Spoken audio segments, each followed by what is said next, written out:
Spoilers ahead. Watch out, and take care. The movie begins with Edmund Murray, driving through the dark, winding roads of the Scottish Highlands.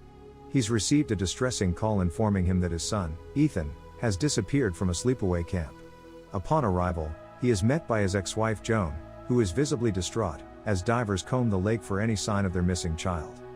Embracing Joan, Edmund accompanies her to a nearby cabin she has rented. Tensions flare as they begin to argue, each blaming the other for Ethan's disappearance.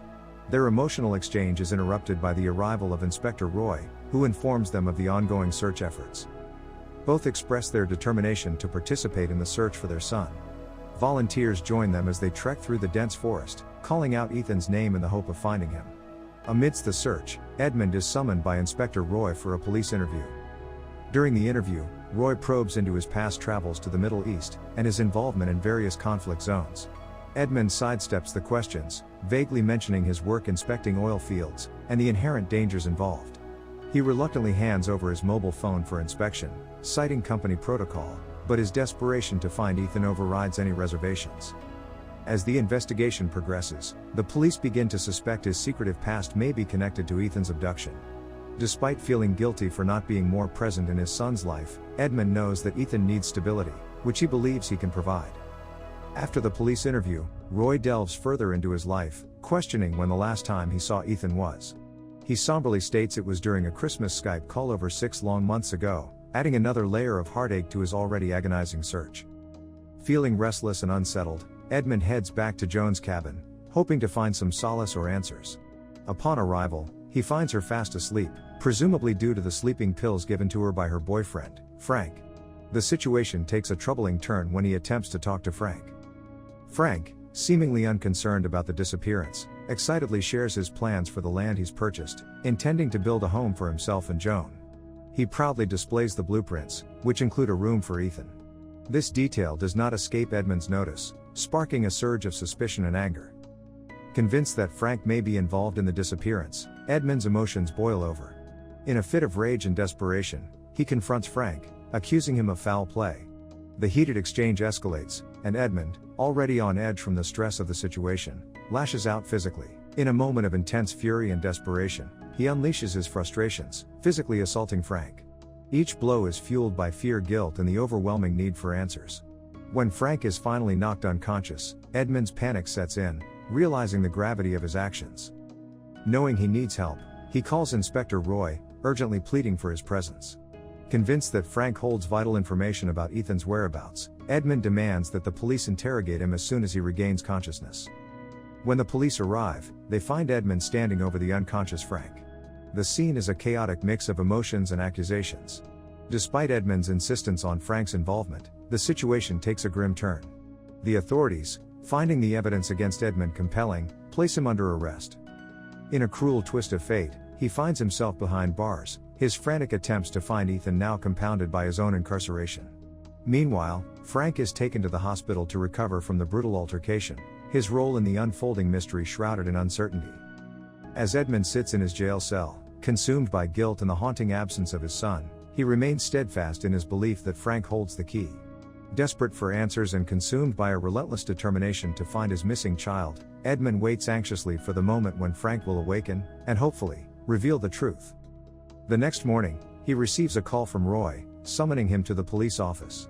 Roy informs him that Frank has decided not to press charges, though he remains hospitalized with several broken bones from the altercation. In a surprising revelation, Roy shares with Edmund that Joan suffered a miscarriage just a month ago. The reason she sent Ethan to camp was to allow herself time to grieve, with Frank solely focused on protecting her during this tumultuous period. Despite being told he's free to go, Roy warns Edmund not to interfere further in the investigation. Feeling a mix of relief and frustration, Edmund decides to take matters into his own hands. He calls his company, leaving a message for the Special Operations Director, explaining his unexpected absence, due to a night spent in jail. He then heads to Joan's rented cabin, finding her still asleep. He approaches her with a heavy heart, expressing his condolences for her recent loss. Joan, however, reacts with anger, upon learning that he knows about her miscarriage. She confides in him, revealing that Ethan did not want her to have a baby. Ethan resented Frank for moving in, and held resentment toward Edmund for not being more present in his life. The revelation cuts deep for Edmund, especially considering his violent outburst towards Frank. She defends Frank passionately, claiming he has been a pillar of support, unlike Edmund. The words sting, but he remains firm in his belief that something is amiss. Later at the cabin, Roy arrives unexpectedly, signaling for silence, and gesturing for Edmund's phone. To avoid potential eavesdropping, Edmund places the phone in the microwave, an impromptu counter-surveillance measure. Roy delivers unsettling news: he received calls from both Glasgow and London, forcing him to drop the case entirely. It becomes clear to Edmund that the investigation has far-reaching implications beyond what he anticipated. Roy admits he's out of his depth, unable to continue investigating, due to forces beyond his control. Whatever Edmund's line of work may be, it involves individuals above Roy's pay grade. With a heavy heart, he tells Edmund he's on his own in unraveling this mystery. Realizing the gravity of the situation, he takes action. He uses Frank's phone to make a discreet call to his office. His handler answers, revealing that the police have confiscated all the company's computers and files, including sensitive ones related to Iraq.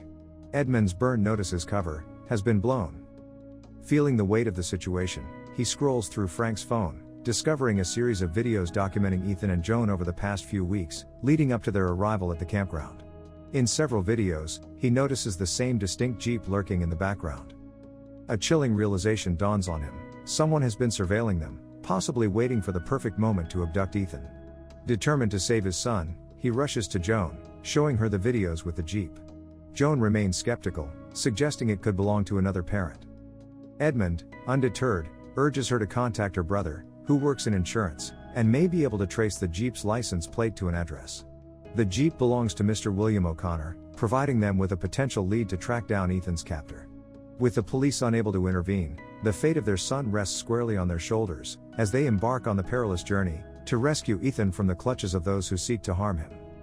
Edmund arrives at the remote location of Mr. O'Connor, parking his car far away, to approach the seemingly abandoned house unnoticed. Inside, he discovers signs of neglect, and muses about the need for some color and feminine touch. His stakeout pays off when the familiar Jeep arrives, and Edmund confronts O'Connor, resorting to violence to extract information about his missing son. O'Connor eventually confesses to his involvement in a child abduction ring, horrifying Edmund. Edmund's violent interrogation leads to O'Connor revealing the location where he dropped off Ethan, at a place called Dunmore Lodge. Meanwhile, Joan independently investigates O'Connor's house, and discovers another abducted child in his Jeep. Edmund, after deflating the tires of the vehicles at Dunmore Lodge, infiltrates the location, where he encounters the kidnappers discussing their next moves. He incapacitates one of the kidnappers, and strategizes to rescue his son, who is kept unconscious with anesthesia gas. After knocking out another kidnapper, he orchestrates a plan to deceive the others, and alert the authorities. Joan, arriving at Dunmore Lodge, also searches for Ethan. Amidst the chaos, the kidnappers engage in a shootout with Edmund, who finally locates Ethan and prepares to escape with him. The kidnapper realizes he accidentally shot his own partner.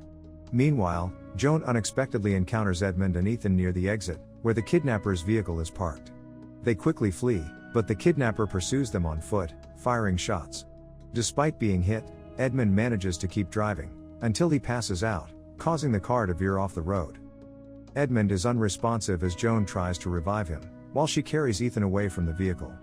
Just as the kidnapper's footsteps draw near, Inspector Roy arrives on the scene, coming to their rescue. In a poignant moment, we see Edmund with visions of cherished family memories, implying his deep love for them. Some time later, Edmund is seen operating a remote helicopter drone, a gift from his father for his birthday. Edmund recovered after being taken to the hospital, and they are now happily spending time together. However, the happiness is short-lived, as Roy arrives to inform Edmund that it's time to return to prison. Despite being hailed as a hero for his daring rescue of his son, and involvement in dismantling a human trafficking network, he faces arrest for his actions, which might include past secretive operations. As they drive away, Roy assures Edmund that his heroism will likely be taken into account during his sentencing. The helicopter drone, controlled by Ethan, follows their car as they head back to prison, symbolizing the ongoing journey of their lives. The end. Thank you for watching. Subscribe if you'd like to see more videos like this.